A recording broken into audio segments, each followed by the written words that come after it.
So I heard a story about a boy named Grant who was autistic, and when he would show up at school every day, he would bring in with him his bucket. A bucket that contained all the things that were important to him, his toys and some of his other stuff, and he would carry it with him wherever he went. It was just a very, very important thing to him to have his bucket with him. And as he would go through the day, something interesting would happen. He would find other things that would become important to them, and he would put those in his bucket, even to the point that after a while, he had to get a bigger bucket so that he could collect all of his stuff, and that everything that he had would always be with him wherever he would go. And so he would go through the day holding on to his bucket to make sure that wherever he was, his bucket was there with him. The problem was obvious. He couldn't let go of his bucket. He had to have it with him everywhere. And so the teachers began to devise a plan. As he would come into the classroom every day, they would say to Grant, "Here, let us hold your bucket so we can give you a hug. Let us hold your bucket so you can go play over here with this kid." So over time, gradually, Grant began to let go of his bucket more and more until finally the day came when he showed up without his bucket at all. The teachers said that was a turning point in Grant's life.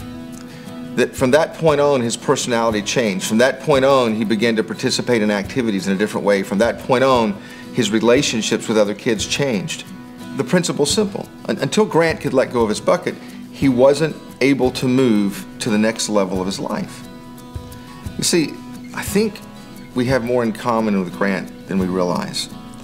I think we're all walking around with our versions of buckets, with the stuff that's important to us, stuff that we're holding on to, stuff that we will not let go. And we can't really have the kind of change in our life that we need until we begin to deal with the stuff that's in our bucket. But we move through life, don't we? We move through life with all kinds of things that we're collecting all the time. And a lot of times it deals with the area of hurt and pain. You know, someone hurts us, so we put something in the bucket. Someone, has a conflict with us, we get angry, we put something in our bucket, and we start carrying all these things with us everywhere we go, from place to place to place, because I don't know what your personal bucket looks like, but I know in my life there's just this stuff that I hold on to that I carry with me. The point is, we just kind of live life collecting stuff, and we have all of these things that we're holding on to. Why is that? Well, I think it's because we think one day we may need it. It gives us a sense of ownership. And we hold on to it because honestly, we think one day we may have to hold it over someone or hold it against someone. It makes us feel safer. It makes us feel protected. As long as we can have our bucket with us, emotionally we're safe, we think. The truth is, because we're holding on to this, we're kind of trapped emotionally. It's kind of like we're prisoners. And something in our life is affected spiritually, something in our life is affected physically, something in our life is affected emotionally, because we won't let this go. And at the point we let it go, everything changes. Our personality takes on a different level. All of a sudden our perspective in life begins to have a whole different connotation. In our world and life, things change when we learn to let the things go that have trapped us emotionally. You know what forgiveness is? Forgiveness is when we take our buckets and we let them go and we walk away. We stop adding to our buckets. We quit accumulating things to build a case against someone else. Our definition for forgiveness is deciding that someone who has wronged you doesn't have to pay. That's why we reach into this principle in Scripture in Colossians 3:13, and we use as a memory verse this passage. Forgive the things that you are holding against one another. Forgive as the Lord forgave you. In other words, the basis of this month is the reason we can let go of our buckets. The reason we can forgive is because we've been forgiven.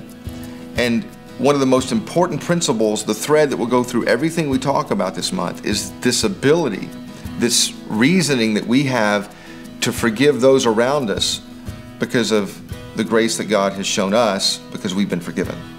One of the first stories we're going to talk about this month relates to a parable that Jesus told, in which a king calls a servant to himself who owed a debt, and the servant begs for mercy, and the king forgives him. He forgives his debt. And then the servant hypocritically goes out and demands that someone else who owes him gives him his money. The point is, he's been forgiven, but he won't forgive. He's holding on to stuff in his bucket that he won't let go of, that he's holding over someone else's life when he himself has been forgiven. It's just important to know that we don't have an excuse to not forgive those around us and to let go of things because we've been forgiven. And then week 2, we're going to tell a very familiar story that happened in the life of Jesus about a man named Zacchaeus. Zacchaeus showed up one day, Jesus forgave him, and everything in his world changed. When he knew he'd been forgiven, he was able to release all the stuff that he was holding on to. The things that were important to him at one time were no longer important to him, and he made retribution with an entire community because he had been forgiven. Because forgiveness has the power to change someone. You see, we think sometimes we have to get people to change so that we can forgive them, but that's not what the New Testament teaches. The New Testament teaches that we forgive them in order for them to change.